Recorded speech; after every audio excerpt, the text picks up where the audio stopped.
Hi guys, welcome to another video. This one's on our camper van Nev. Check it out.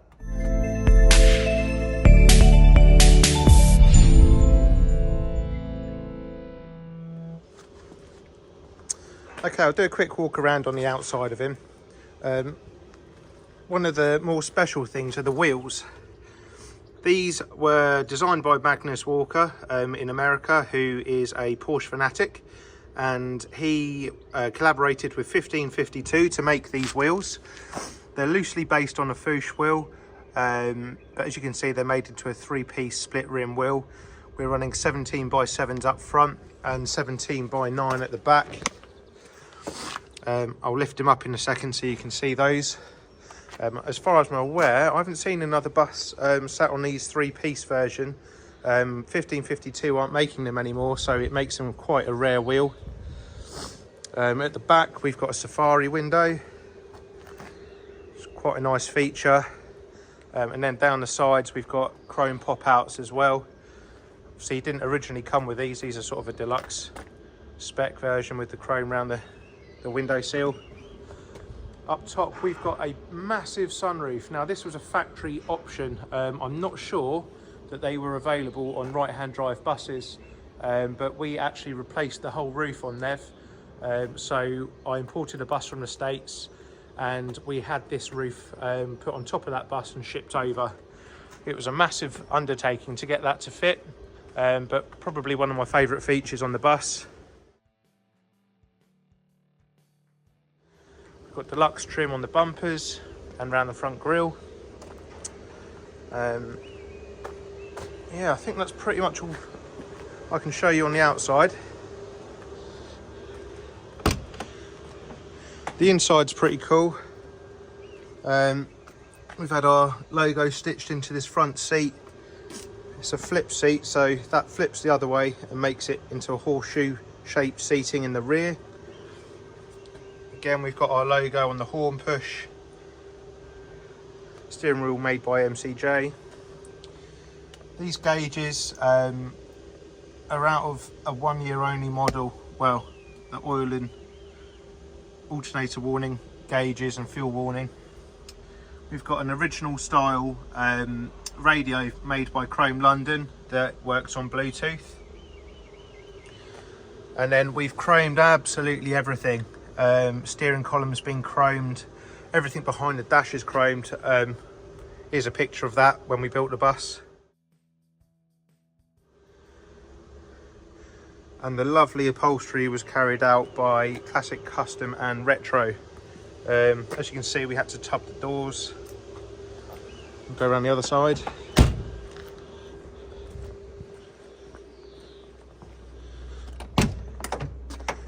So we had these flip seat brackets coppered. That's the seating in the back. A few grubby marks, but this is an over carpet for one of our favourite parts of the bus. My wife and mother-in-law did this. There's over 4,000 pennies in this and over 20 kilograms of resin. It's pretty cool. Most people remember the bus from 2016 because of the penny floor, not because of all the modifications and hard work that I put into the bus. They all love the penny floor. Not that I'm bitter about that. But yeah, it ties in really nicely.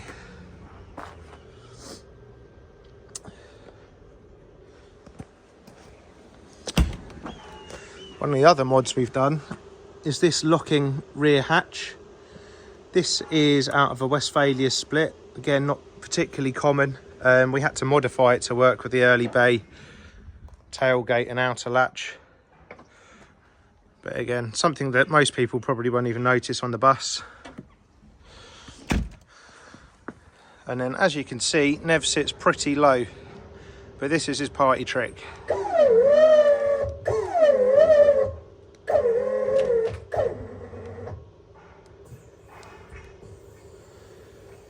So you can go up high to go over any obstacles. I'd say that's his general ride height. You can go much higher than that. And then he lays his chassis right on the floor. Okay, after 8 years on the road, Nev's got a few issues that we need to sort out, so let's get stuck in.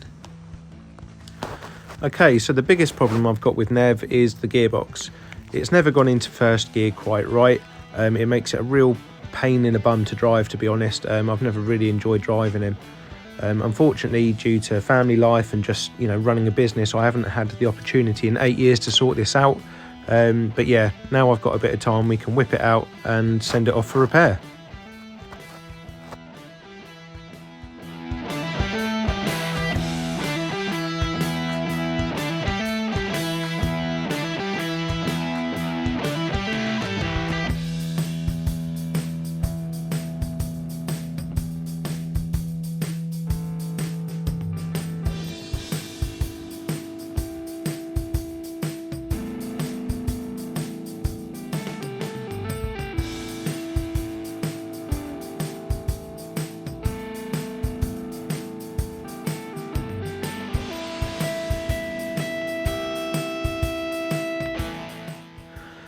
Okay, so that's the engine and gearbox out. Something I have noticed is the front gearbox mount.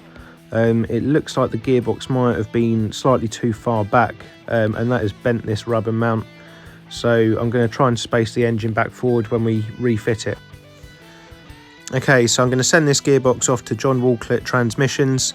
Links in the description. He's a great guy to deal with. The main reason I got Nev into the workshop was because I managed to burn out the hydraulic pump that lifts the suspension. I'm going to send this off to Raven Hydraulics for rebuild. Okay, so this is under the front seat. We've got the radio here. I've now refitted the hydraulic pump here. And I'm going to put another battery in. So at the moment, I've got one leisure battery at the back, which has a power cable, which is this, all the way from the back to the front to feed the pump.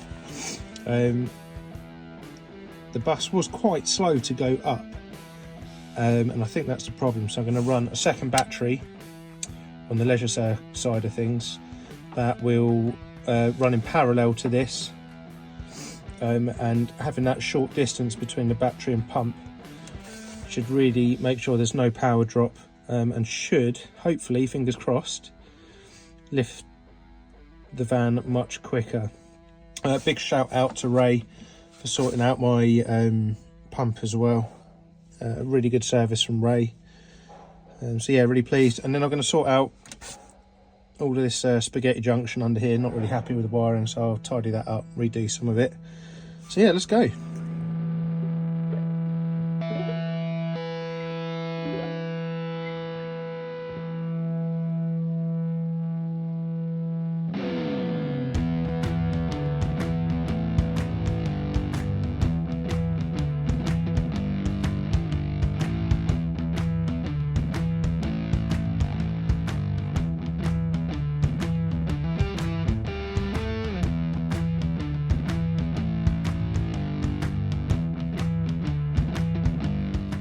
Okay, so we're going to replace this oil line. Seems to have shrunk a bit, or maybe it was under tension a little bit, but it's not quite pushed home on either end. So yeah, we're going to cut the fittings off and replace the hose.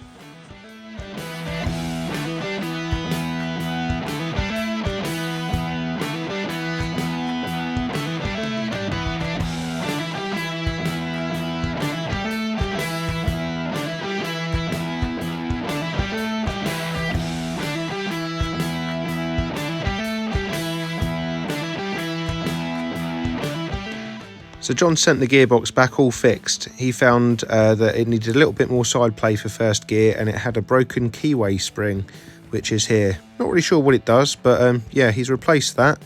And yeah, not too bad really. So the rest of the gearbox was in good shape. Let's get this engine and gearbox back in. Okay, so I thought I'd do a bit of a walk around on Nev, show you everything that's going on underneath. There's a lot of modification stuff on here, so bear with me, but I love this sort of stuff. I really geek out on it, so yeah. So long story short, the goal with Nev was to get him so low that we could sit the chassis on the floor. To do that, we had to do quite a lot of modification work. I'll start with the front. This is a Raven Hydraulics beam. It's made so the whole suspension could be lifted just shy of 2 inches, which meant that we had to chop the chassis rails around a little bit. but straight away that was 2 inches closer to the ground. We actually swapped over to a link pin beam from a ball joint beam. That's basically because we needed as much suspension travel as we could get. King and link pins are basically pretty old technology, but ball joints only have a certain amount of travel, so this was the best way for us to go. And then when we went over to this, we went for drop spindles as well. Off the top of my head, I think they were 2.5 inches, but I can't remember how much lower we got. But pretty much straight away 5 inches closer to the ground without too much work. We knew we wanted to run air or hydraulics. Having spoken to Ray at Raven Hydraulics, he does both air and hydro, but we decided to go hydro. So this is our ram here. This lifts the bus and allows the bus to dump and provides us with our suspension. One of my favourite things on the bus is these brakes. Now these are 18Z calipers off of a Porsche Cayenne Turbo. They are massive 6-pots, just to show you how big they are compared to my hand. And we're running these on, I think they were 350mm discs off of a 911 996 Turbo. They are fitted onto these hubs here. Now these hubs are 944 turbo hubs. The good thing about those is that the bearings were pretty much identical to splitty bearings. So they bolted pretty much straight onto the standard spindle, except they needed spacing out. So that was a nice option for us. And then we modified the outer diameter of the hub to use the bigger disc. So it wasn't a huge amount of work. Pretty straightforward once you get stuck into it. And then we made these caliper mounting brackets, had them laser cut and welded them together. Obviously, because we wanted the suspension or the chassis to sit on the floor, we needed the wheel to go right up inside the wheel arch. So you can see absolutely enormous wheel tubs here. The factory wheel tub would finish about here. So I think from memory it was about a 4-inch tub. We also had to notch the chassis rail. Again, this is something that I had laser cut, and they've got this funky shape in them for the track rod to go through here. Now this shape is basically allows us to go from lock to lock, but because of the swing of the suspension, it ended up being this funny shape. We got a standard steering box here. We didn't raise it or anything like that. Standard master cylinder operates the big brakes. There's a lot of information about running different master cylinders, but I decided to give the standard one a go because I run a standard master cylinder on my Beetle, which has big 4-pot 911 brakes, and to be honest it works really well. So I didn't want to change anything there. Because we've raised the beam, so this is all now further up. Normally your handbrake cables would run through the beam, but now this bottom tube is in the way, so we've got little skids here to run the handbrake cable underneath the beam. Likewise with the shift rod, this shift rod is what basically changes gear from the stick to the gearbox. Again, that was going to clash, so we had to notch that. As you can see, it notches up and comes back down. What else can I show you through here? Okay, so hydraulic wise, the pump's inside, but when you either want to dump the suspension or raise the suspension, you've got this solenoid block. So the pump pushes the fluid to the solenoid block, and you've got 4 solenoids here and valves. Each one operates one corner, so front left, rear right, front right. And basically that just opens the valve to enable the fluid to go to the rams on those corners or to come back, which in turn lifts or lowers the vehicle. I'll show you at the back.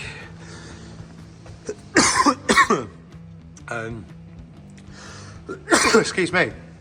Okay, so there's a lot going on here. We've converted to 944 turbo aluminium trailing arms. On these trailing arms, we've got 911, 996, 4-pot rear brakes, and our own caliper bracket, and running the matching disc from the 996 as well. Again, it's the same setup that I ran on my Beetle, so I knew that it worked well. Again, because we've got the suspension travel, we've had to notch the chassis rail. That was actually an off-the-shelf kit from Raven. He supplied that to me. And then the hydraulic ram here.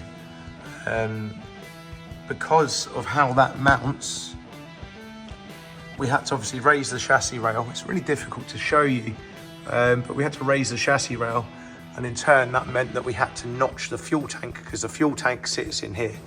I'm not going to take all of that out and show you, but basically, yeah, once you modify one thing, you find another thing that you've got to change.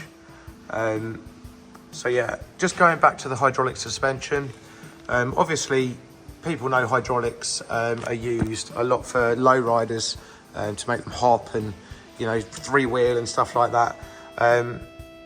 Basically, they don't really have suspension travel, which would provide a really horrible ride and wasn't what I was after at all. But what differs with this is these spring boxes.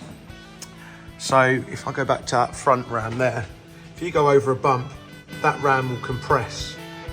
It will then push the fluid into a T-piece and to this ram here.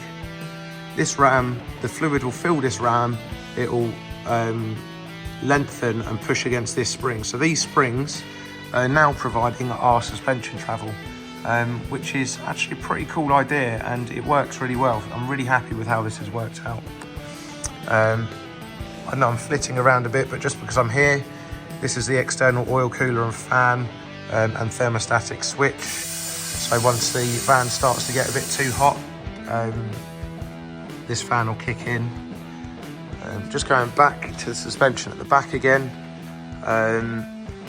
So because now our suspension isn't provided by the torsion bars that run through this beam here, what we decided to do was do away with the torsion bars, and we've got a big rose joint here. Again, this was designed and built in-house, but basically if you removed the suspension ram, this would just flop around, so there's no limit to travel really there at all. We also had to narrow this rear end. If you look, this is the spring plate here that connects to the trailing arm. To get this to line up and also have enough room for our massive 9J wheels, we had to move this inwards. So we've taken 35mm out of here, so this whole plate is now 35mm further in. We also had to carry out an engine and transmission raise. Obviously, the engine and transmission aren't fitted at the moment. They're here. I'll show you on the transmission. This is a bay window transmission. It actually came out of the bus before I started all of this work, and it was converted to run a Beetle nose cone. This enabled us to lift the whole engine and transmission by around 2 inches. Long story short, we had to do that to be able to get the chassis on the floor, which meant I then had to modify how this front gearbox mount worked. So this is basically a hybrid gearbox mount. That's the factory bay window mount, and that's a plate that now mounts to the Beetle gearbox mount. So yeah, we had to make that. We've got our AN fuel lines with jig fittings and fuel filter, and same with the oil pipes which come into this housing here, thermostatic housing. So yeah, I think that's about all I need to show you here. I'll show you on the engine as well. So because I wanted the ground clearance, this is a vintage speed exhaust, but I didn't want the tailpipe to drop down and below the bumper because the bumper's virtually on the floor. So I opted for a Cayman tailpipe and modified the exhaust to suit. The engine itself is a 2276, so basically a 2.3 litre CB performance kit. It's pushing out around about 150 horsepower, all low down power for a big heavy bus, and lots of torque. It's running the Bernie Bergman style fan housing and fan. We got Weber 44 IDFs on this. So I wanted to keep it relatively simple, so it's on carbs and points, just because I could have gone fuel injection and everything else, but just for pure simplicity I wanted to to run something that's, you know, pretty old school. We've got a cable style linkage, which is really nice. And then yeah, obviously your gearbox as well. Oh, the other thing is this rear engine mount. So it's an early bay, as you can see, but we've gone for the late style engine mount. So that bolts on as per factory. We then modified this end as we were raising the engine anyway. So we've got these big mounts here, and because it's an early bay, it would normally have an intermediate gearbox mount here, but again we haven't got that with it being an early bay. So I made these, and when the gearbox was built, it had this sandwich plate built into the gearbox, so it's all nice and rigid and won't move anywhere. So yeah, if you've got any questions, I've skipped over a lot, to be honest. This is already 10 minutes of talking, but it gives you a good idea of what's going on, particularly to get a bay this low. So yeah, let's get the engine in.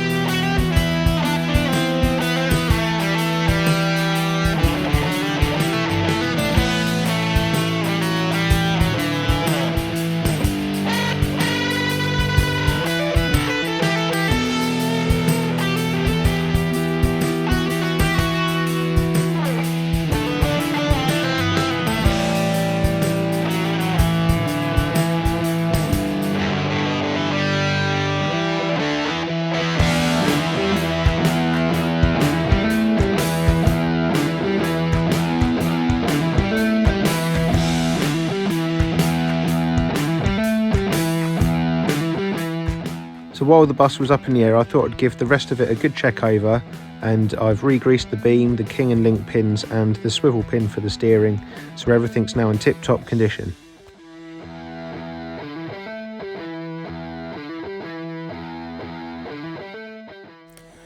The last thing I've got to do is fit the bumpers. I'd managed to scrape these whilst driving with the bus quite low, so Chris has painted these up nicely and now we're refitting them.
Big shout out to our friend Kev for the music in this one, and if you enjoyed the video, don't forget to like and subscribe, and I'll see you in the next one.